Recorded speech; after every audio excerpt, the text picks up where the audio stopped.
Ahora sí, ahora estoy tranquilo.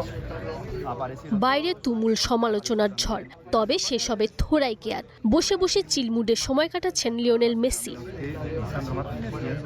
ইজিপ্টের বিপক্ষে ৩-২ গোলের শ্বাসরুদ্ধকর জয়ের মাত্র একদিন পরেই অনুশীলনে নেমে পড়েছে আর্জেন্টিনা। তবে কানসাস সিটির ট্রেনিং গ্রাউন্ডে সংবাদ মাধ্যমের জন্য উন্মুক্ত প্রথম ১৫ মিনিটে মাঠে অনুশীলন করতে দেখা যায়নি আর্জেন্টাইন অধিনায়ককে।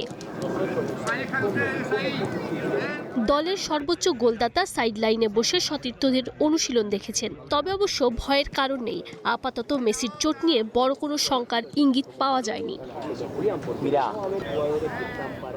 শুধু মেসি নন, ইজিপ্টের বিপক্ষে শুরু থেকে খেলা আরও বেশ কয়েকজন গুরুত্বপূর্ণ ফুটবলারকে ছাড়াই এদিন অনুশীলন সেরেছে লিওনেল স্ক্যালোনির দল।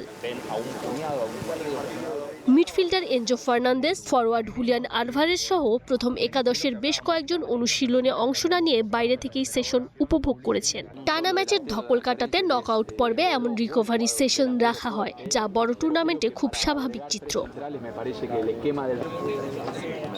মঙ্গলবার ইজিপ্টের বিপক্ষে কঠিন পরীক্ষা উতরে শেষ ৮-এ উঠেছে বর্তমান চ্যাম্পিয়নরা। এবার তাদের সামনে ইউরোপের শক্তিশালী দল সুইজারল্যান্ড। রবিবার কানসাস সিটি স্টেডিয়ামে হবে দুই দলের কোয়ার্টার ফাইনালের লড়াই।